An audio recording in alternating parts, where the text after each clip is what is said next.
Bonjour, chers abonnés ainsi que chers amis qui nous suivent toujours à travers Gazencourt. Gazencourt est une chaîne qui répond aux besoins de l'éducation. Aujourd'hui, je suis obligé de refaire encore la méiose, puisqu'il y a des élèves qui me demandent à chaque fois qu'ils n'ont pas vu cette leçon-là, alors que je l'avais déjà fait dans la chaîne, mais vu qu'ils ne voient pas la leçon, donc je suis obligé de la refaire. Donc la méiose dans la gamétogenèse. Maintenant, si vous n'êtes pas encore abonné à ma chaîne, veuillez cliquer sur le bouton s'abonner et activer la cloche pour ne pas manquer de notifications. Maintenant, la méiose dans la gamétogenèse. Maintenant, il y a ce qu'on appelle notion de méiose. Avant de comprendre son mécanisme, il va falloir comprendre qu'est-ce que c'est que la méiose dans sa globalité. Donc, si on parvient à comprendre la notion de méiose, il sera facile de vous expliquer son mécanisme dans la gamétogenèse. Donc, par notion de méiose, on peut dire que la méiose est un mode de division par lequel une cellule animale ou végétale a deux N chromosomes. Si on dit deux N chromosomes, ce sont des cellules diploïdes. Qui dit di, c'est deux diploïdes, n'est-ce pas? Donc, on peut dire que la méiose est un mode de division par lequel une cellule animale ou végétale à deux N chromosomes, cellules diploïdes, donne 4 cellules à N chromosomes. Quand on dit N chromosomes, ce sont des cellules haploïdes. D'accord. Donc de manière ramassée, retenez-vous très bien que la méiose est un mode de division par lequel une cellule animale ou végétale à deux N chromosomes donne 4 cellules à N chromosomes. Maintenant, au départ, c'était des cellules à deux N chromosomes qui se divisent et donnent 4 cellules à N chromosomes. Ces 4 cellules-là sont des cellules à N chromosomes, c'est-à-dire des cellules haploïdes. Donc, c'est ça la définition de la méiose de manière avancée. La méiose est un mode de division par lequel une cellule animale ou végétale à deux N chromosomes diploïdes donne 4 cellules à N chromosomes haploïdes. Maintenant, j'ai déjà expliqué la définition de la méiose. On peut donc entamer son mécanisme, comment ça se passe dans la gamétogenèse. On peut dire que la méiose comporte deux types de divisions successives et différentes. La méiose comporte deux types de divisions successives et différentes. On a une division réductionnelle et une division équationnelle. On est d'accord, la méiose comporte deux divisions successives et différentes, deux types de divisions successives et différentes. Une division réductionnelle et une division équationnelle. Maintenant, première division de méiose, on l'appelle aussi division réductionnelle. Quand vous entendez dire première division de méiose, c'est la division réductionnelle. Donc il va falloir expliquer la première division de méiose et la deuxième division de méiose. Donc la première division de méiose, on l'appelle aussi division réductionnelle. Vous avez dit que la méiose comporte deux types de divisions successives et différentes. Division réductionnelle qui est la première division et division équationnelle qui est la deuxième division. Donc on va expliquer la première division de méiose ou division réductionnelle. Maintenant, cette division, elle se comporte en 4 phases. C'est la prophase 1, la métaphase 1, anaphase 1 et télophase 1. Ce sont les 4 phases de la première division de méiose ou division réductionnelle. Elle se déroule en 4 phases. Prophase 1, métaphase 1, anaphase 1 et télophase 1. Maintenant, on va expliquer les différentes phases. La première phase, on dirait que c'était prophase 1. Maintenant, vous devez comprendre, au cours de cette phase-là, la chromatine se condense pour donner des chromosomes avec deux chromatides. Au même moment, l'enveloppe nucléaire disparaît et le fuseau de division se forme. J'ai dit, la phase de la prophase 1. Au cours de cette phase-là, la chromatine se condense pour donner deux chromosomes avec deux chromatides. Au même moment, l'enveloppe nucléaire disparaît et le fuseau de division se forme.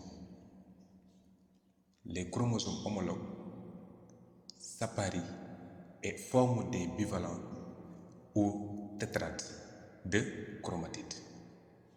Je dis, les chromosomes homologues s'apparient et forment des bivalents ou tétrades de chromatides. Ils peuvent échanger des segments de chromatides, c'est ce qu'on appelle crossing over ou chiasme. Donc en réalité, c'est ça la prophase 1. Au cours de cette phase-là, la chromatide se condense pour donner des chromosomes avec deux chromatides.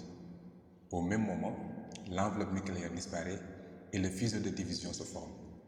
Les chromosomes homologues s'apparient et forment des bivalents ou tétrades de chromatides. Ils peuvent échanger des segments de chromatides qu'on appelle crossing over ou chiasme. C'est la prophase 1. Maintenant, la métaphase 1. Chaque chromosome homologue, maintenant, se déplace de part et d'autre de la plaque équatoriale en se fixant sur les fibres du fuseau de division.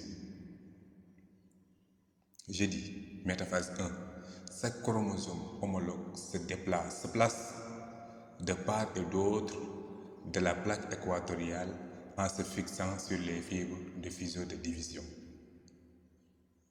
Anaphase 1, les chromosomes homologues se séparent sans division des centromères.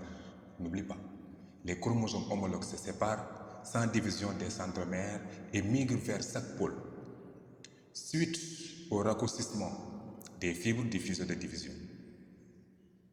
Maintenant, c'est ce qui va donner N chromosomes à 23 à chaque pôle.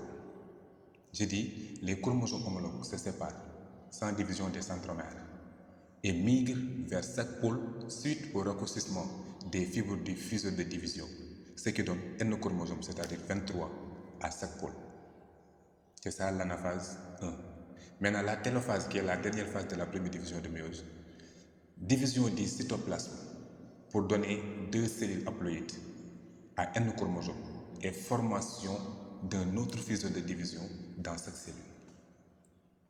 C'est ça la télophase 1. Division du cytoplasme pour donner deux cellules haploïdes à N chromosomes et formation d'un autre fuseau de division dans chaque cellule.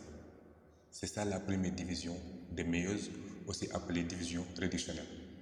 On va parler maintenant de la deuxième division de méiose. Maintenant, on peut dire qu'elle est comparable à une mitose simple, car elle est équationnelle et se fait en 4 phases aussi. Deuxième division de méiose ou division équationnelle, elle est comparable à une mitose simple, car elle est équationnelle et se fait en 4 phases. Prophase 2, métaphase 2, anaphase 2 et télophase 2. C'est différent avec la première division. La première division, on parlait de prophase 1, métaphase 1, anaphase 1, télophase 1. Mais pour la deuxième division, on parle de prophase 2, métaphase 2, anaphase 2 et télophase 2. Donc, elle est comparable à une mitose simple, car elle est équationnelle et se fait en 4 phases. Première phase, prophase 2. Toutes les deux cellules haploïdes c'est à N chromosomes, toutes les deux cellules haploïdes ont des chromosomes déjà formés, avec deux chromatides reliés par le centromère et un fuseau de division développé. Toutes les deux cellules haploïdes ont des chromosomes déjà formés, avec deux chromatides reliés par le centromère et un fuseau de division développé. En métaphase 2, on a disposition des chromosomes au centre de la cellule pour former la plaque équatoriale. Ces chromosomes sont reliés aux fibres du fuseau de division. Je dis métaphase 2, disposition des chromosomes au centre de la cellule pour former la plaque équatoriale. Ces chromosomes sont reliés aux fibres du fuseau de division. Anaphase 2, qui est la troisième phase, les chromatides de chaque chromosome se séparent au niveau des centromères. Ces chromatides migrent vers les pôles suite au raccourcissement des fibres du fuseau qui les tirent vers les pôles. c'est ce qu'on appelle la migration. Et la télophase 2, qui est la dernière phase de la deuxième division de méiose, on note une division du cytoplasme et la formation dans l'enveloppe nucléaire. Au total, on obtient 4 cellules haploïdes à N chromosomes. Donc vous voyez, au niveau de la première division, on avait 2 chromosomes haploïdes. Ensuite, au niveau de la deuxième division, les 2 chromosomes haploïdes donnent encore 2 autres cellules haploïdes. Au total, on a 4 cellules haploïdes à N chromosomes. D'où la définition qu'on avait donnée au départ.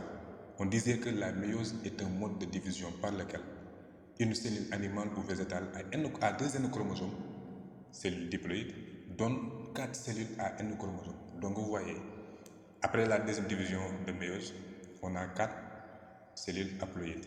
C'est ça qu'on appelle en quelque sorte la méiose et son mécanisme. Je pense que vous avez très bien compris. Maintenant, on peut dire aussi que, autrement, on peut dire que la méiose permet donc d'obtenir 4 cellules haploïdes à partir d'une cellule diploïde. Ces cellules haploïdes sont des gamètes. Voilà, ça aussi, il faut noter ça. La méiose permet donc d'obtenir 4 cellules haploïdes à partir d'une cellule diploïde. Ces cellules haploïdes obtenues sont des gamètes. Je vous remercie.